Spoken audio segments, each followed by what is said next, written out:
সকাল সকাল 30টা টাকা আম্মুর কাছ থেকে নিয়ে বের হলাম।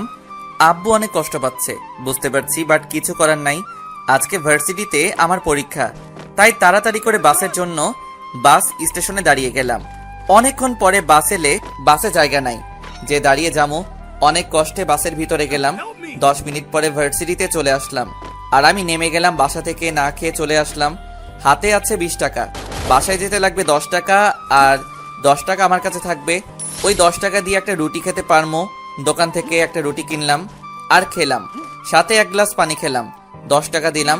তখন দোকানদার বলে, মামা 12টা দেন, 10 টাকা না। মামা রুটি 10টা না? মামা রুটি 10 টাকা, সাথে 1 গ্লাস পানি, আর পানি হলো 2 টাকা। মামা 2 টাকা পরে দিয়ে দেই, আমার কাছে যে টাকাটা আছে সেই টাকা দিয়ে বাস ভাড়া দিয়ে বাসা যেতে হবে। ঠিক আছে মামা, পরে দিয়েন। আমি ভার্সিটির ভিতরে চলে গেলাম। সোজা আমি আমার সিট খুঁজতে লাগলাম। 1 মিনিট পরে আমি পেয়ে গেলাম। আমি বসে আছি, সিটে সবাই চলে আসলে, কিন্তু আমার সাথে যে লোকটা বসবে সে এখন আসে নাই। স্যারও চলে আসলে খাতা দিবে, তখনই একটা মেয়ে এসে হাজির। সবাই ওই মেয়ের দিকে হ্যাঁ করে তাকিয়ে আছে। দেখতে ঠিক পরীর মতো সুন্দর, বাট এই মেয়ে এখানে কেন?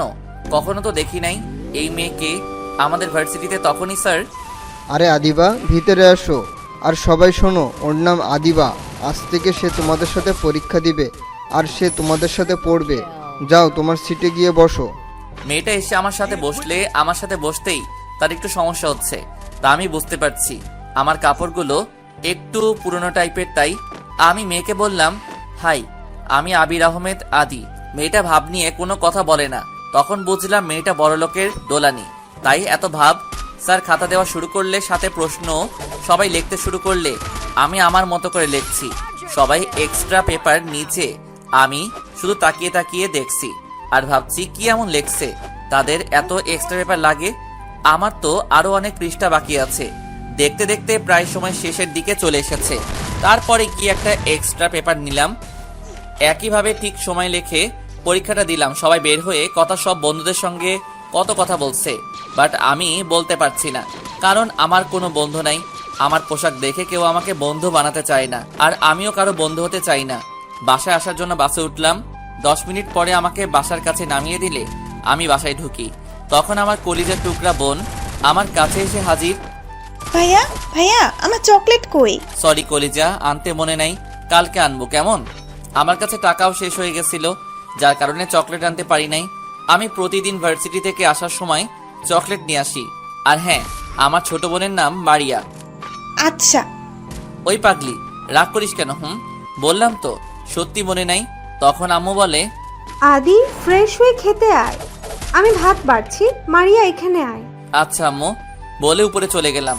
গিয়ে ফ্রেশ হয়ে নিচে এসে দেখি আব্বু টেবিলে বসে আছে, তাই আমি আবার চলে গেলাম উপরে। আমি আর মারিয়া অনেকবার ডাকছে খাবার টেবিল আসার জন্য, বাট আমি চলে গেলাম আমার রুমে। কিছুক্ষণ পরে আম্মু আর মারিয়া খাবার নিয়ে আমার রুমে আসলে, তখন আম্মু বলে, আর কত কষ্ট দিবি তোর বুড়ো বাপটাকে? সে অনেক কষ্ট পাইছে। তো আমি কি করব সে কষ্ট পেলে? তুই কি করবি মানে? তোর বাপের সাথে আজ থেকে 4 বছর ধরে কথা বলিস না। একটু কথা বললে কি হয়?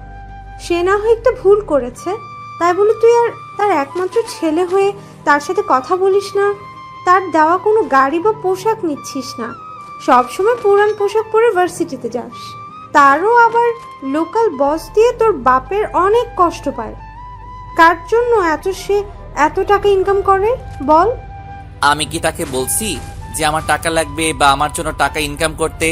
আমি কোনো কিছু বলি নাই। আর আমি তো এই বাড়ি থেকে চলে যেতে চাইছিলাম, শুধু তোমার অনুরোধটা আমি ফেলতে পারি না। আম্মু কি সব বলে আগের কথা? ভাইয়াকে আগে খাবার দাও তো। আম্মু আমাকে খাবার দিলে আমি চুপচাপ করে খাবার খেয়ে বাসা থেকে বের হলাম।